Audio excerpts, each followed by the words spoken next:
Okay, Kirk, it's all yours.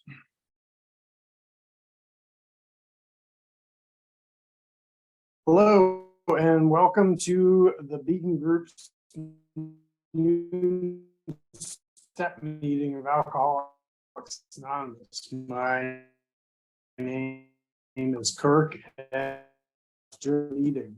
Let's start this meeting with a moment of silence followed by the Serenity Prayer.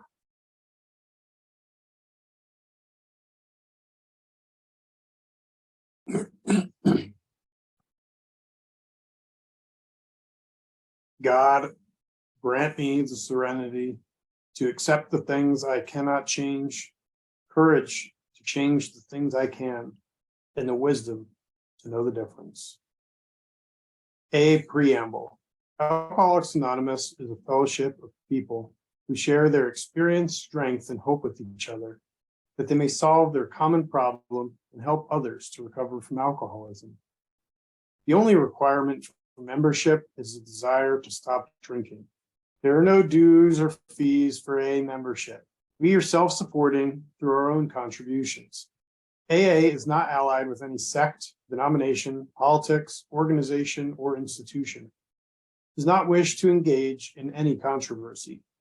Neither endorses nor opposes any causes. Our primary purpose is to stay sober and help other alcoholics to achieve sobriety. This is an open meeting of Alcoholics Anonymous, and all are welcome to attend. We ask that only alcoholics participate. If you are new to AA or new to the Beacon Group, we strongly recommend home group membership and sponsorship. If you are new or not so new and looking for a sponsor, please put your name and number in the chat. If you have worked all 12 steps as outlined in the Big Book of Alcoholics Anonymous, have had a spiritual experience, and are willing to sponsor, please also put your name and number in the chat. The chat will remain open during the meeting, except while the speaker is sharing.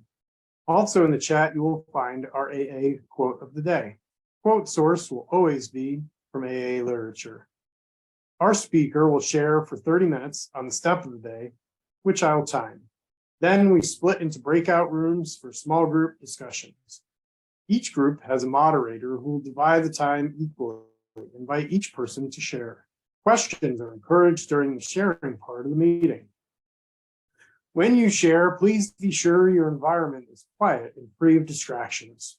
Breakout room discussions end at 12:54, followed by day counts, announcements, and the Lord's Prayer.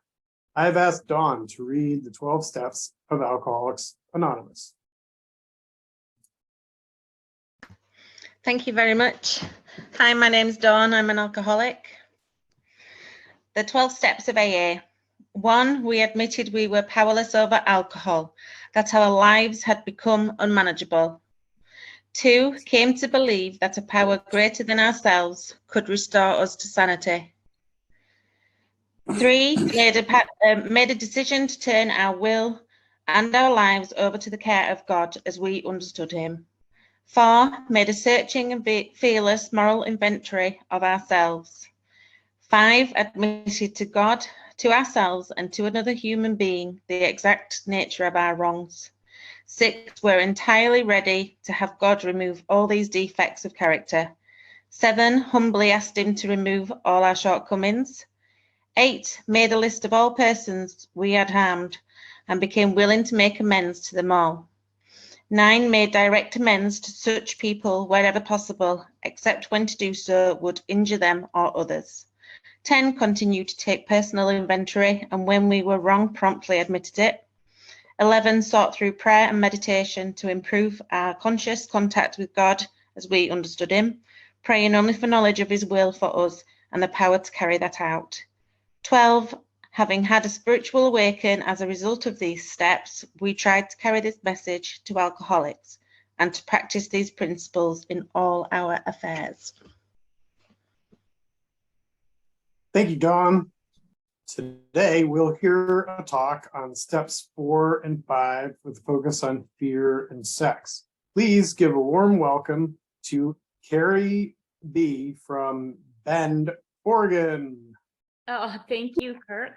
And thank you, Boston Beacon, for having me back. I think this is like my third or fourth time to visit your group, and every time I don't know if it's me or if the script is changing, but your guys' script just keeps getting better and better, and I love listening to it. So thank you for keeping the integrity of the AA message.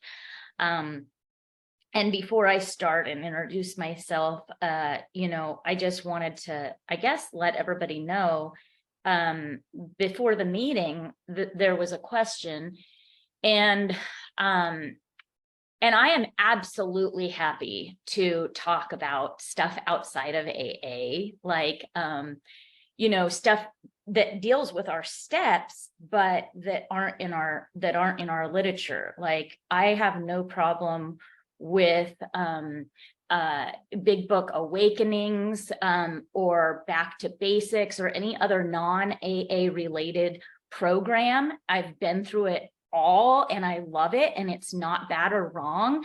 But when I'm in an AA meeting, so I'm just prefacing what I'm going to do today, I'm not going to be talking about Drop the Rock or non-AA stuff. I'm going to be talking about the Big Book. And just because I'm going to be talking about the Big Book does not mean that I don't care for any of the other stuff. It's just that I have this respect today because of my spiritual awakening as the result of the steps, to where I really appreciate what the Big Book says in the foreword to the 4th edition, where it says our literature has preserved the integrity of the AA message. So regardless of my opinions and feelings with this step, with the steps 4 and 5, I'm going to stick to the Big Book and the clear-cut instructions, the precise directions, right?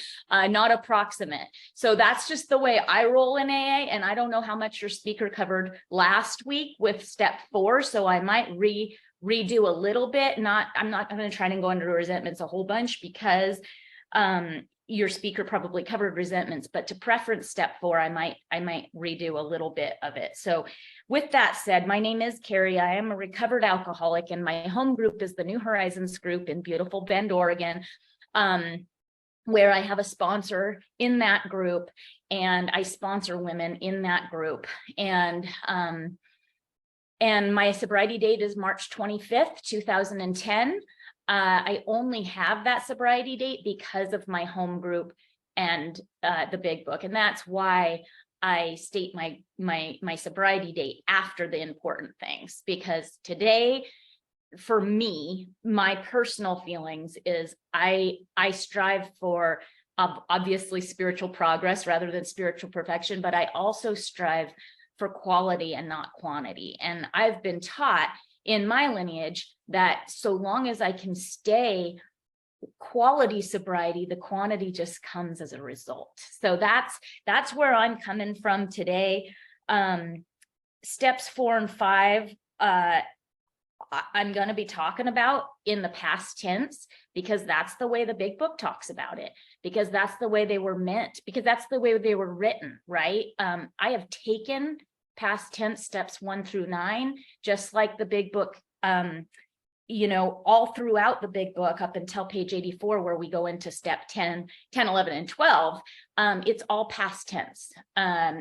This is what we did. This is what we prayed. This is what we said. And then once we get to steps 10, 11, and 12, the maintenance and growth steps, the language flips entirely for the rest of the steps. And the language is more like, this is what we do. This is what we pray. This is not an overnight matter. This should continue for a lifetime. And so steps 4 and 5 is something I've only done once. Well, that's not true, because I've had 2 sponsors. So I've done them twice in my 13 years. And if I ever get off of steps 10, 11, and 12, because step 10 is continued inventory and continuing to clean up the wreckage as I go along, right? And so I've done a lot of inventories. I just call them step 10 inventories because it's continued inventory. So I'm going to be talking about steps 4 and 5 in the past tense, because that's the way the Big Book talks about them. So I'm going to open up to, well, I guess first we will go to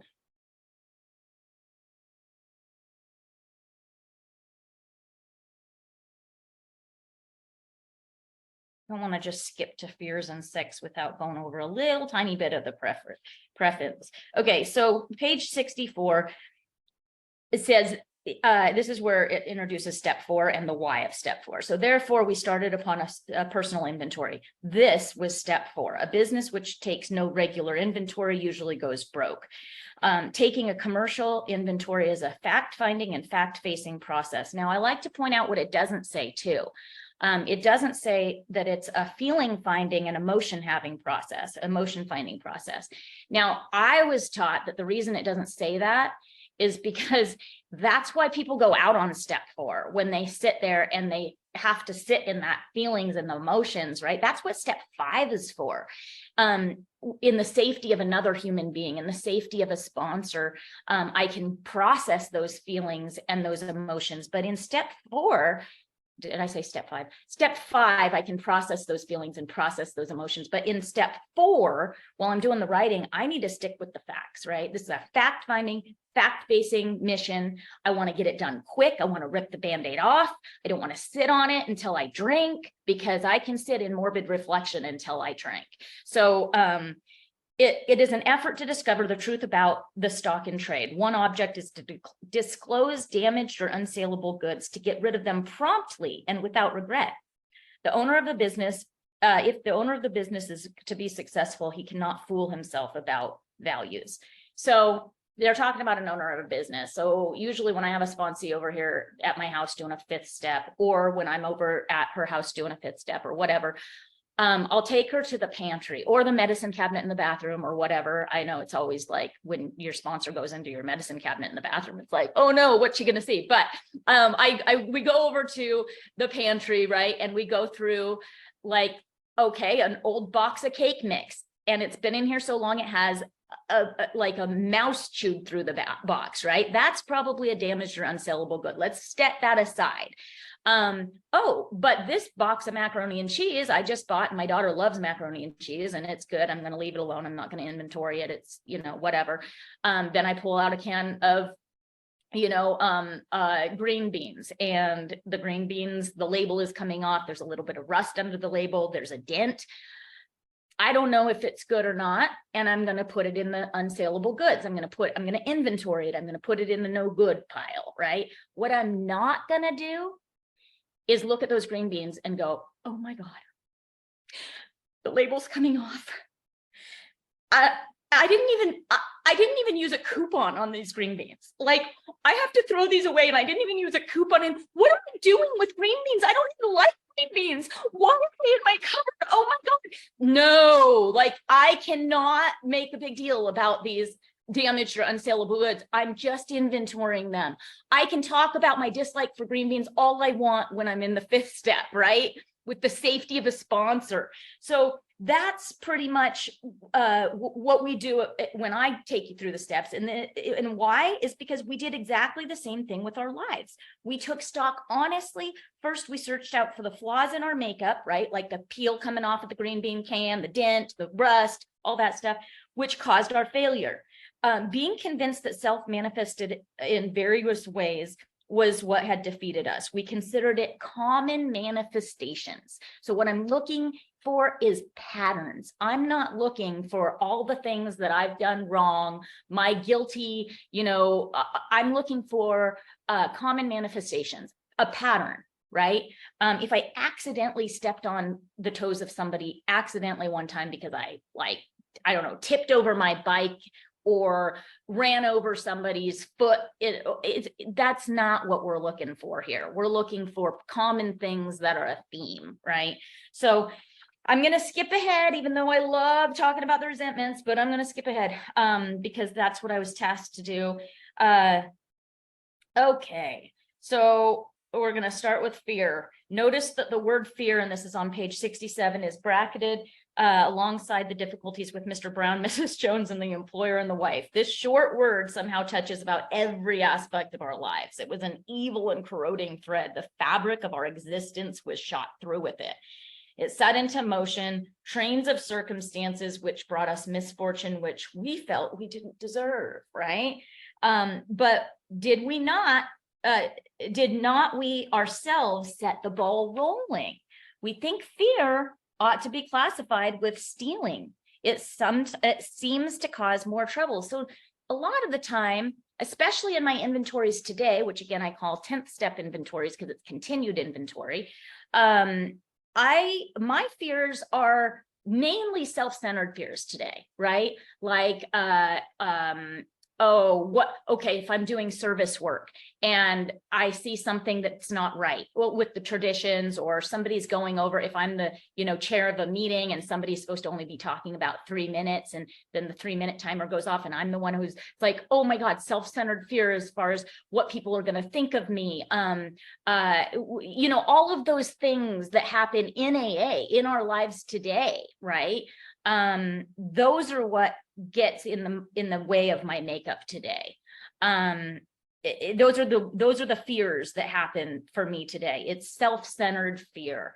And I've noticed that there's 3 different types of fears. Well, 3 different, I won't say types, but 3 different columns, if you will, that my fears always can drop into. And I'm sure that there's going to be a fear that comes up at some point in my life that doesn't fall into one of these 3 categories. But so far, I haven't experienced one. So the 3 different types is, what am I afraid I'm going to lose? What am I afraid I'm not going to get? Or the fear of the unknown. So those are the 3 fears that I always experience being able to, when I'm inventorying them, put one into, and then it helps me to get to the root of it if I can first categorize it into one of those. So we reviewed our fears thoroughly. We put them on paper, even though we had no resentment in connection with them. And that's important for me because I have a lot of fears that come up in my resentment column. But sometimes some fears I don't have a resentment in connection with. So I actually do a whole nother list, like it says here, we put them on paper. I do a list of fears, just like I did a list of resentments, we do a fear list also. And we asked ourselves why we had them, right? And those are the 3 questions I ask. Is it something I'm afraid I'm going to lose? Is it something so was it because our self-reliance failed us? Self-reliance was good as far as it went, but it didn't go far enough. Some of us once had great self-reliance, but it didn't fully solve the fear problem or any other. When it made us cocky, it was worse. Perhaps there's a better way. We think so, for we are now on a different basis. The basis of trusting and relying upon God. We trust infinite God rather than our finite selves. And I know that a lot of people that are getting sober in AA new right now, some of them, they don't like the language in this book. And I get that because I didn't like it either when I was new. But today, I don't just like it. I can't imagine other words because let's say infinite God, that's such a perfect way of describing God, because what is infinite? It's infinity, right? It's never ending. I can't imagine any other word in that place rather than our finite self. What is finite? It means limited. Right? It means I am limited to what I can do compared to infinite God, limitless God. So I appreciate the language in this paragraph a lot. We are in the world to play the role he assigns, just to the extent we do as we think he would have us and humbly rely on him, does he enable us to match calamity with serenity. So this paragraph is so forgiving. It doesn't say just to the extent we do what he would have us do. It says to the extent we do as we think he would have us do. So this gives me room to make mistakes. As long as I'm trying my best and I'm doing what I think he would have me do, then I can make a mistake. This program gives me lots of room to clean up the mistakes. And quite frankly, and I tell my sponsees all the time, if I quit making mistakes, if there comes a time in my sobriety where you notice that I no longer have to make amends, you better start looking for another sponsor, because this alcoholic ain't going to arrive at perfection. I have recovered from alcoholism. I have not recovered from humanism, and hopefully I never do. That would be really boring to be perfect, but I can grow along spiritual lines.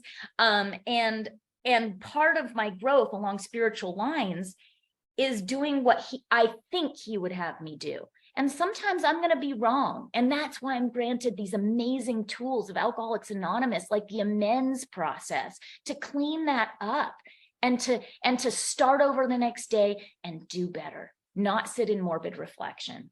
And then he enables us to match calamity with serenity. So one of the things I love about that is it's not saying that no more calamity is going to happen, right? That's why I never share when I'm asked to tell my story. I never share what it was like, what happened, and what it's like now. I mean, that's not what the big book asks us, right? I'm a big book literalist. I warned you in the beginning. The big book doesn't say anything about what it was like, what happened, and what it's like now. The big book says what we were like, what happened, and what we are like now. Now, if it said what it was like, it would be like the world and all of its people are often quite wrong, right? And oh man, this person was doing this to me, and then this happened to me, and that's what it was like. I don't get to talk about what it was like. And then I'm in AA and now everything's perfect. No, that's not what happens. I get to talk about what I was like. I was selfish. I was self-centered. I didn't know how to deal with anything other than drinking. That was my solution. That's what I was like. Then what happened as a result of the 12 steps of Alcoholics Anonymous is I had this spiritual awakening, which today enables me to match calamity that is going to continue coming, because the world and all of its people is going to continue to be quite wrong, right? With serenity. My reaction to life changes. Life doesn't change. I change from the inside out. What I was like, what happened, and what I'm like today is the message of Alcoholics Anonymous. So we never apologize to anyone for depending on our creator. We can laugh at those who think spirituality is the way of weakness. Paradoxically, it's the way of strength. The verdict of the ages is that faith means courage. What? I thought faith and fear couldn't exist in the same room. If they couldn't, why would we need courage, right? I have to have the faith to ask God for the courage to walk through my fears. If I didn't have fear, then why would I need courage? I'm not afraid of anything. I wouldn't need God. So thank God, fear and faith can exist at the same time. It allows me to humbly rely on him. All men of faith have courage, right? They wouldn't need courage if they didn't have fear. They trust their God. We never apologize for God. Instead, we let him demonstrate through us what he can do. We ask him to remove our fear and direct our attention to what he would have us be at once we commence to outgrow fear. Now, I'm going to say it again. I love pointing out what this book doesn't say, because I'm a big book literalist. It does not say we ask God to remove our fear and at once he removes it. It says at once we commence, which means we begin to outgrow, not we get rid of that fear. So this is, again, a practice, right? And I get to practice this every day in step 10. Step 10 is just a reiteration of 4 through 9. It says, as I go through my day, I have to look constantly for these character defects. And when, not if they crop up, I ask God to remove them. I get to practice this every day in my growth steps, right? So now about sex. Well, many of us needed a complete overhaul there. Oh my gosh, I'm running out of time. I'm so sorry. I'll skip forward. Okay. Gosh, one of the things I really want to reiterate in the sex is because I just heard so many sponsors, keep your legs closed for your first 90 days or don't date for a year or what, all this stuff. And I haven't yet been able to find it anywhere in our literature that it says that. But what I do find in our literature is it says that we don't want to be the arbiter of anyone's sex conduct. I have that highlighted. That's an instruction from me. Because one of my character defects that have not been yet removed is control. And if I think I know what's best for my sponsee, then I'm robbing her of learning her own lessons and maybe helping someone in the future to learn their lessons. So we do not want to be the arbiter of anyone's sex conducts. And then it reiterates, it says, no, I can't skip over the inventory. This is the inventory on the sex conduct is amazing. So we reviewed our own conduct over the past years. Where have we been selfish, dishonest, inconsiderate? Whom had we hurt? Did we unjustifiably arouse jealousy, suspicion, bitterness? Where were we at fault? What should we have done better? We got this all down on paper and looked at it. And I will tell you, I don't share this all the time, but I was once sponsoring 2 women at the same, I mean, I sponsor a lot of women, but so I can share this because nobody's going to guess who they are. I've sponsored over 100 women, so probably 200. But I was sponsoring a stripper. Okay, I'm just going to say it. I was sponsoring a stripper on one hand, at the same time as I was sponsoring this stay-at-home housewife who had never been with another man other than her husband. Who do you think at the same time, if I was the arbiter of somebody's sex conduct, I would have got this all wrong. The person, so the stripper, they had an open marriage and they were happy, and she was honest with him. She didn't unjustifiably arouse jealousy, suspicion, bitterness, none of that. And wouldn't you know it, the stay-at-home housewife was guilty of all of this at the exact same time. I had these 2 fifth steps like a week back to back, like 1 week and then the next week. It was so mind-blowing to see this example. She had been having an online affair. She had been aroused. I mean, you know, it was unbelievable to me. And it taught me, stay in your own lane. You don't get to judge what someone else's sex conduct looks like, right? And this is the only place I see where it tells us when to start a relationship or when the go-ahead is. The next paragraph, it says, in this way, we tried to shape a sane and sound ideal for our future sex life. So although I don't tell anybody to keep their legs closed for 90 days or any of that stuff, right? Don't get in a relationship for a year. I do highlight that word future, and I encourage the people that I'm working with to maybe hold off on dating if they're single until they've done this inventory, because this is inventory is for your future sex life. So you don't know what you're working with right now. You don't know what you have to offer. You don't know what you want. And why would you want someone who wants what you have to offer before you've done a sex inventory? So this is also it works as an incentive too, right? Like then some of the women really want to get their 4th step done. So that's just that's a tactic that I use on here. Again, toward the bottom of the page, it says, we ask God what we should do about each specific matter. The right answer will come if we want it. It doesn't say we ask our sponsor. In fact, the next line says, God alone can judge our sex situation. Counsel with persons is desirable. And then it says it again, but we let God be the final judge. So I can't tell the people who are trusting me not to run their lives how to run their lives, especially in the sex inventory. So anyway, the 5th step I'm going to touch on in my 1 minute that I have left. And I will just read the 5th step threats real quick. If we skip this vital step, we may not overcome drinking. This is on the bottom of page 72. Time after time, newcomers have tried to keep to themselves certain facts about their lives. Here's another threat. Trying to avoid this humbling experience, they have turned to easier methods. What is that? Well, God box, gratitude lists, self-help books, vision boards, all of the things that you hear that are not AA, right? Almost invariably, they got drunk. Wow, that's a good threat. Now, having persevered with the rest of the program, they wondered why they fell. We think the reason is that they never completed their house cleaning. They took inventory, all right, but they hung on to some of the worst items in stock. They only thought they had lost their egotism and fear. They only thought they had humbled themselves, but they had not learned enough about humility, fearlessness, and honesty in the sense that we find it necessary until they told someone else all their life story. Now, for those of you who might think that you do the 12 steps every day, good for you. But do you really tell someone else all your life story every day?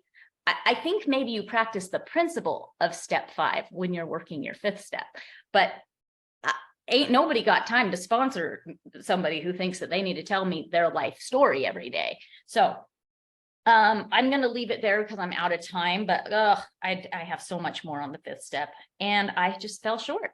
So thanks. A few minutes left, Carrie. Oh, I do. Oh, good. Okay, thank you. 4 I was minutes. thinking it 4 minutes. was okay, perfect.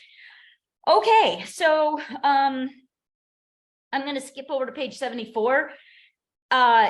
You know, this is where it talks about all of the self-help that we're supposed to have, all of the self-care, right? The self-care paragraph, it says, if we cannot or would not rather do this, we search out, or wait, skipping down to the bottom of that paragraph. The rule is we must be hard on ourselves, but always considerate of others. That's a rule. I thought that I was supposed to work on self-care.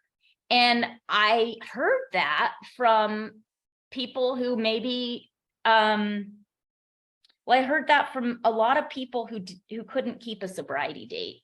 And I did work on a lot of self-care in the beginning.